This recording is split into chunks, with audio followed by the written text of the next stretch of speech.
So right from the city of medicine, Durham, North Carolina, we bring you to the office, or welcome you to the office of Dr. Pierre Owusu, who is the administrator for Go Durham. That's the transport system, bus transport system right here in North Carolina. He tells us a story about how, he got to become a doctor and what kind of doctor he is, and of course the role he plays in transportation business right here in North Carolina. Thank you, sir, for having us. I hope you're well, sir. I'm very, very happy, very excited to have my story told to the Ghanaian community. I'm a Ghanaian by birth, even though my accent makes me feel like I'm not, but I'm a Ghanaian, and again, I'm excited. Yes, I'm the transit administrator of the second largest system in North Carolina. Wow. In terms of how I started off, I left Ghana several years ago in 85, 86.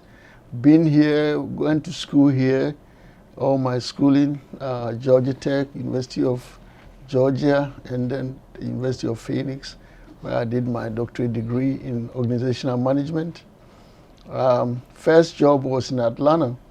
From Georgia Tech, that was my first job. I worked for the transit system in Atlanta called MARTA. I was one of those who helped bring the MARTA system into the airport, Hartsfield Airport. I worked for MARTA for some time, and then, of course, I left and went to manage another system in Greenville, South Carolina. And I've been with this system here in Durham for the past 24 years now. It's been quite an eye-opening experience.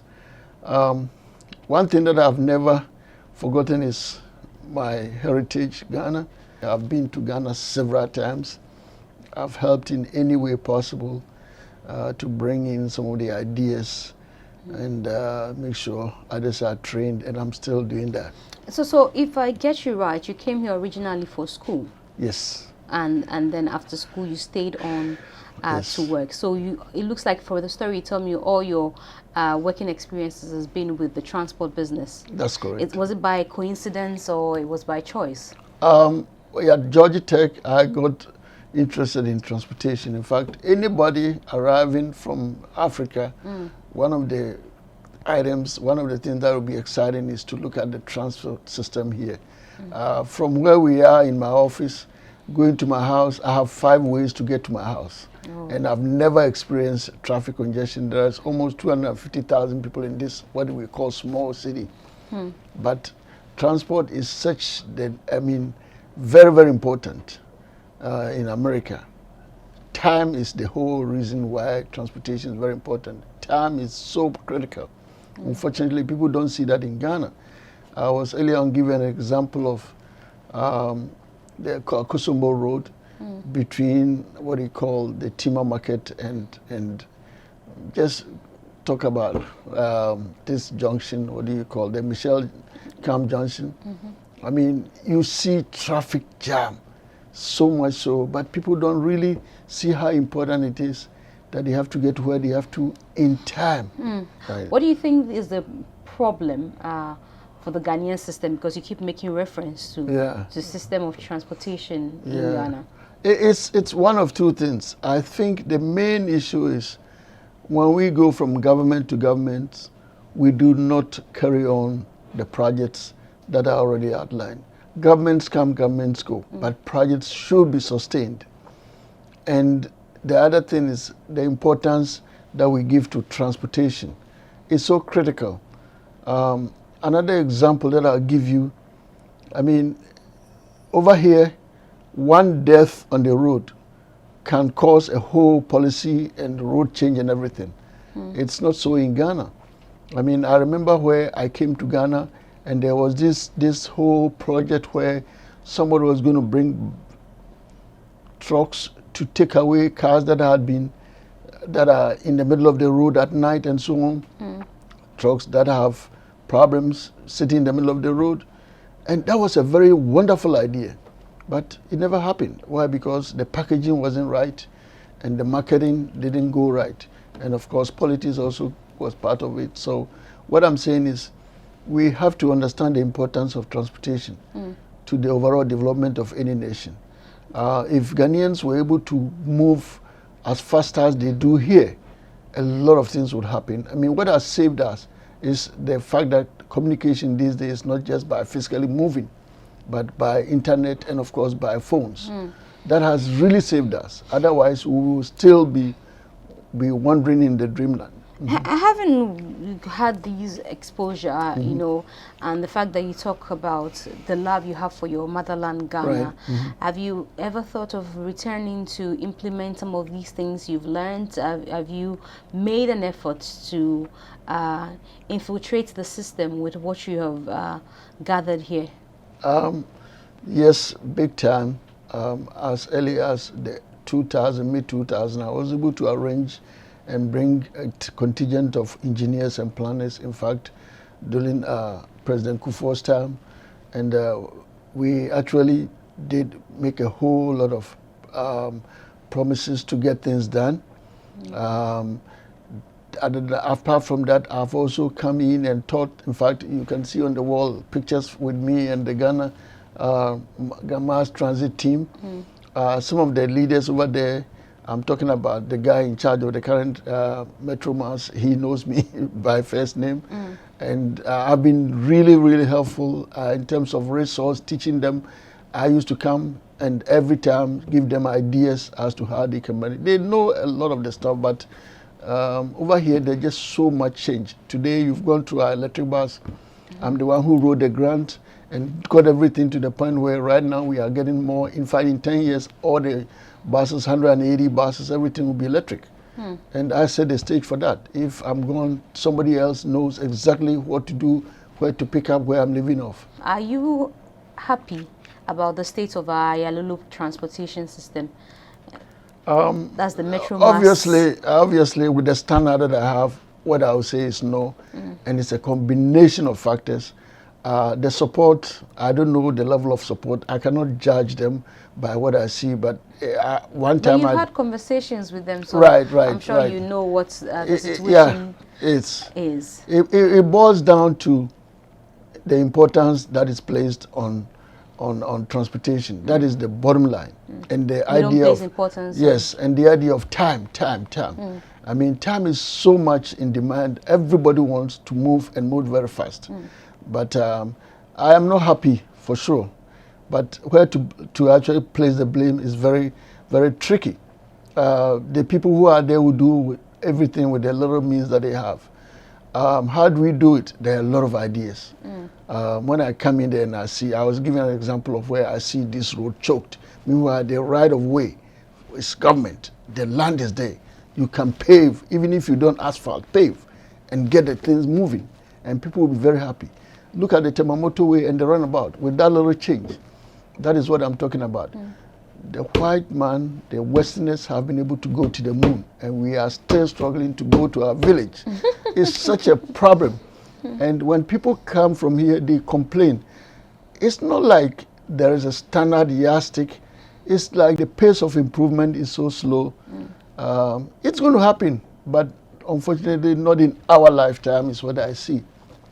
Yeah, I'm serious. Looking back and seeing what I'm seeing, it's certainly going to be happening. I mean, all these countries, they go through that. I mean, all these so-called developed, they went through that. But the question is, how long should we take us, given the fact that there is an example? I mean, if you look at China's experiment, China's experience, I mean, 50 years ago, China was somewhere behind us. But look at us. If you hear the story of where we were during independence compared to Indonesia and all these other countries, it's like we need a breakthrough. And a very good example, as I always say, it's not sometimes people think you have to have money. No, it's not money. It's planning. It's sustenance. The fact that you have to maintain the tempo. Make sure you do.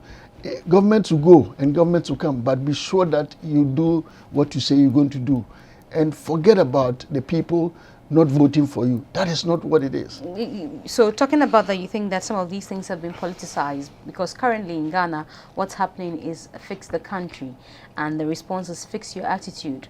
I don't know how it works here, whether you call on your government or you call on them to fix things, and they tell you there's your attitude, there's a problem. That's the current conversation that is happening in Ghana, where even if you ask them to fix roads, they say fix your attitude. Oh, well, in America you can't do that, because guess what? My salary is paid by the people. And when we went to the terminal, our bus terminal, I said upstairs is our big room where every month we meet the whole public. And we call that grappling session. They tell us what they are doing right, what we are not. In Ghana, engineers and planners will plan stuff, and I wonder how involved are the people who they are doing these things for. In America, when somebody calls, a customer calls, you better listen to them, because it's because of them that you are where you are. And so customers and of course the citizens are very, very important. That is not what I see in Ghana. We do things and just go scot-free. I don't know. I'm just saying that my experience, the lot of experience I got from working with the guys over there is they can do a whole lot without the involvement of the general public, and that's one of the reasons. You say you're waiting to come home very soon to change things. With all the attitude you've seen and the fact that we are so indifferent about a lot of things, you think that you alone, and even if it's a group of you who lived abroad that came back, you think you can make any difference? Well, let me tell you, let me say this. I really saw that when I think of the enormity of the gap between us in Africa and here. But we shouldn't be worried about the gap. We should be worried about the steps we are taking.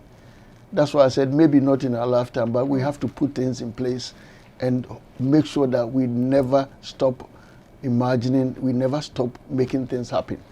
A lot of guys, us who have seen it and are coming back, the ideas eventually will bubble up and will float everybody's boat. Basically, that is what is needed. When I go to Ghana, of course, I see a lot of changes, gradual. But the problem is people have to understand that we don't have to suffer the way we have. We could have done much better than where we are now. That is very, very important. And if anybody tells you we need money to do that, you tell them, and I don't know if you want to put this in the news, but if you think it's only money, Nigeria would have been a superpower. The money that has gone through that country and where they are now compared. It's not money, it's just ideas. And there should be a champion, somebody who says, this is my life's work. I don't care whether you vote for me or not, it is going to happen. Just like if you heard Kwame Nkrumah, those days we heard of prestigious projects. We heard of motorway and this and that. Today is our lifeline. So what I really want to see is to get people who are dedicated and who make sure. The problem is cycle, poverty. And people get in there, politicians, and even if they don't, they'll be encouraged to do what they do. But you have to have people who are dedicated. And if you say they'll be encouraged to do what they do, is like they'll succumb to powers that be? That's exactly what. They will succumb to the wishes of people who have not really seen the other side. I mean, as I was telling you, if you come to America, you come to school and you go back, you really haven't tasted and felt the American way. You need to work here. You need to call it the American dream.